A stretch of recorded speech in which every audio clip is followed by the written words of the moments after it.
Send your stories in our Facebook page or Reddit community and be featured in our next videos. Link is in the description.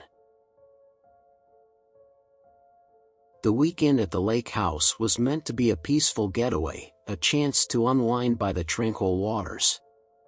The house was quaint and charming, its weathered wood and large windows offering breathtaking views of the lake. Little did we know, the lake house held a dark secret. The first night was uneventful, filled with laughter and board games. But as darkness settled over the lake, a sense of unease crept in. We heard strange noises, like footsteps on the wooden floors and whispers carried by the wind. We dismissed them as the sounds of an old house settling. That's when the reflections in the lake's glassy surface began to change. Faces appeared, twisted and contorted, their eyes hollow and vacant. We watched in horror as the faces pressed against the glass, their ghostly hands reaching out as if to pull us into the water. Panic set in as we tried to escape the lake house, but the doors and windows wouldn't budge. The walls seemed to close in around us, and the reflections in the lake grew more grotesque. The faces whispered promises of drowning and eternal torment. Desperation drove us to the attic, where we discovered a dusty old journal. Its pages were filled with the ramblings of a former resident, tales of a cursed mirror hidden within the house.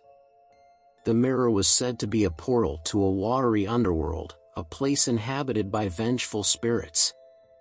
We knew we had to find the mirror and break the curse. With trembling hands, we descended into the dark basement, where we found the mirror covered in a dusty sheet. Its surface rippled with malevolent energy, and the faces in the lake grew frenzied. As we shattered the mirror, a deafening scream echoed through the house, and the reflections in the lake twisted in agony. The house seemed to sigh with relief, and the doors and windows finally opened, allowing us to escape. We left the lake house behind, forever scarred by the haunting we had witnessed. The memory of those faces in the water still haunts my dreams, a reminder that some reflections are better left undisturbed. The weekend camping trip had been long anticipated, a chance to reconnect with nature and escape the chaos of the city. The forest was dense and mysterious, its towering trees blocking out the sun and creating an otherworldly atmosphere. The first night around the campfire was peaceful, the crackling flames providing a sense of security. But as darkness settled in, an unsettling feeling washed over us. We heard whispers, faint and melodic, like the sighing of the wind through the leaves. We dismissed it as the sounds of the forest until the whispers grew louder and more distinct. It was as if the very trees were speaking to us, their voices a haunting melody. The words were indecipherable, spoken in languages long forgotten. Curiosity got the best of us, and we ventured deeper into the forest, following the whispers. The trees seemed to close in around us, their branches reaching out as if to guide us. The whispers became a cacophony of voices, filling the air with an otherworldly chorus. In the heart of the forest, we discovered an ancient tree, its gnarled roots crawling towards us. The whispers emanated from the tree itself, and as we touched its bark, we could feel the voices reverberating through our very souls. Panic set in as we realized we were not alone in the forest. Shadows danced among the trees, and we could see figures lurking just beyond the edge of our vision. The voices in the tree grew more frenzied, their words a desperate plea for release. Desperation drove us to flee, but the forest seemed to shift and change, leading us in circles. The whispers followed us, echoing in our ears, driving us to the brink of madness.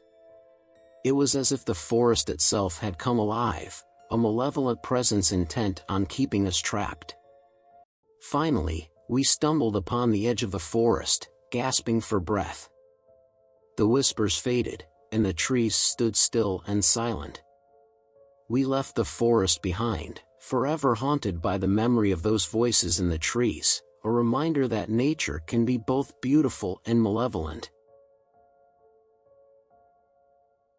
The weekend promised an escape from the stresses of everyday life, and my friends and I decided to spend it in a secluded cabin nestled deep within the woods. The place had an eerie charm, with its creaky floorboards and antique furniture. It was the perfect setting for a weekend getaway, or so we thought.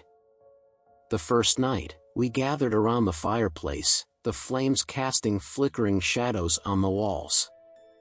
We told ghost stories and laughed, dismissing the sense of unease that had settled upon us. That's when we heard it, a faint, ghostly whisper that seemed to come from within the walls themselves. We exchanged nervous glances, convinced it was just our imagination. But as the night wore on, the whispers grew louder, their words incomprehensible yet unmistakably malevolent. It was as if the very walls were trying to communicate with us. Tension filled the cabin as we searched for the source of the whispers. We discovered an old, dusty diary hidden in a forgotten corner. Its pages were filled with the ramblings of a former resident, tales of a malevolent presence that dwelled within the cabin's walls, a presence that demanded sacrifice. We tried to leave, but the cabin seemed to have a will of its own. The doors slammed shut, windows rattled, and the whispers grew into a cacophony of voices, pleading and threatening. One by one, my friends disappeared, their screams echoing through the cabin. I was left alone, trapped in that accursed place. The cabin's walls seemed to close in around me, and the whispers became a deafening roar. I could feel a malevolent presence closing in, and then I saw it, a shadowy figure, its eyes glowing with malice, emerging from the walls themselves. I knew there was no escape.